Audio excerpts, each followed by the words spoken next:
Hey everyone, let's talk about Deepika Padukone and Siddharth Mallya. तो कहानी शुरू होती है 2010 के आसपास, जब आईपीएल का क्रेज अपने पीक पर था। रॉयल चैलेंजर बैंगलोर टीम के ओनर थे विजय माल्या और उनकी टीम को सपोर्ट करने स्टेडियम में रेगुलरली नजर आती थी दीपिका पादुकोण। अक्सर दीपिका आरसीबी के मैचेस में वीआईपी बॉक्स में दिखती थी सिद्धार्थ माल्या के साथ। उस वक्त दीपिका का नाम रणबीर कपूर के ब्रेकअप के बाद काफी चर्चा में था।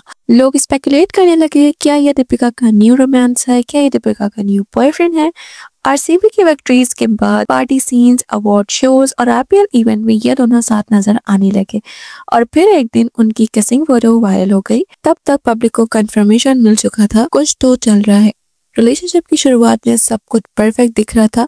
Glamorous couple, high profile parties, erotic vacation. Siddharth Mallya एक रिच चार्मिंग लड़के के इमेज में फिट हो रहे थे और दीपिका एक ग्लोबल स्टार बन गई थी उस वक्त। लेकिन ग्लैमर के पीछे प्रॉब्लम छुपी थी मीडिया के सामने ये दोनों हमेशा साइलेंस बनाए रखते थे। No official confirmation, no interview, सिर्फ स्पेकुलेशन।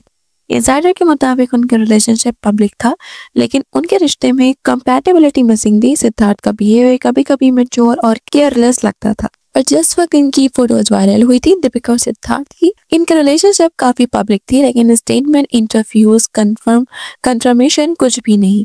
तो उन्होंने हमेशा खामोशी बनाए रखी। पर अंदर की बात ये थी कि दोनों काफी वक्त से एक साथ जा रहे थे। पार्टीज, डिनर, डेट, वेकेशन, सब कुछ हो रहा था। दीपिका का करियर टॉप पर था और सिद्धार्थ उस वक्त ग्लैमर दुनिया में फिट हो रहे थे। लेकिन धीरे धीरे सब कुछ बदलने लगा। ब्रेकअप के बाद दीपिका ने जब पहली बार इस रिश्ते के बारे में बोला तो सब हैरान रह गए। दीपिका ने कहा कि उन्होंने पूरी कोशिश की इस रिलेशनशिप को बचाने की, लेकिन सिद्धार्थ का बिहेवियर उनके शब्दों में डिस्गस्टिंग हो गया था। उन्होंने एक इंसिडेंट शेयर किया जो उनके लिए काफी एम्बैरेसिंग था। एक डिनर डेट पर सिद्धार्थ ने उनसे बिल पे करने को कहा। दीपिका ने कहा, वो मोमेंट मेरे लिए बहुत एम्बैरेसिंग था। उस दिन मुझे लगा कि बस अब और नहीं। और सिर्फ डिनर बिल का नहीं, दीपिका ने एक और भी शॉकिंग डिटेल बताई थी इंटरव्यू में। उन्होंने कहा कि सिद्धार्थ ने उन्हें एक बार ऑटो में ट्रैवल करने के लिए कहा, जबकि उनके पास लग्जरी कार थी। और जब उन्होंने एक ड्रेस मांगी, सिद्धार्थ उन्हें ले गए एक स्ट्रीट बाजार में जहां वो एक टॉप के लिए बार्गेन कर रही थी। दीपिका ने कहा, सोचे मुझे इतनी शर्म आई, ये भी कोई तरीका था। और cherry on top Taj hotel में डिनर के बाद सिद्धार्थ ने कहा कि तुम बिल पे कर दो। दीपिका ने बोला, बस उस दिन मैंने डिसाइड कर लिया कि मुझे इस रिश्ते में नहीं रहना। और ब्रेकअप के बाद दीपिका ने अपनी पहली बात रख दी तो सिद्धार्थ ने भी जवाब दिया और वो काफी एक्सप्लोसिव था। उन्होंने कहा, दीपिका एक क्रेजी फीमेल है।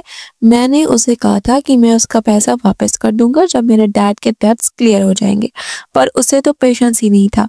सिद्धार्थ ने क्लेम किया कि उन्होंने दीपिका को डायमंड्स दिए, designer bags, luxury vacation, parties, सब कुछ, पर दीपिका वो सब भूल गई। उसके लिए ये ब्रेकअप अनफेयर था। उसकी नजर में उसने ही सब कुछ दिया था, पर दीपिका सिर्फ कंप्लेन कर रही थी। He said, Deepika is crazy female. I told her that I will return her money once that clear his debts and the government set him free, but she was just not ready to settle down. She has forgotten the time I gifted her with expensive diamond, luxury bag, have spent so much on her vacation and hosted parties for her friends on her behalf.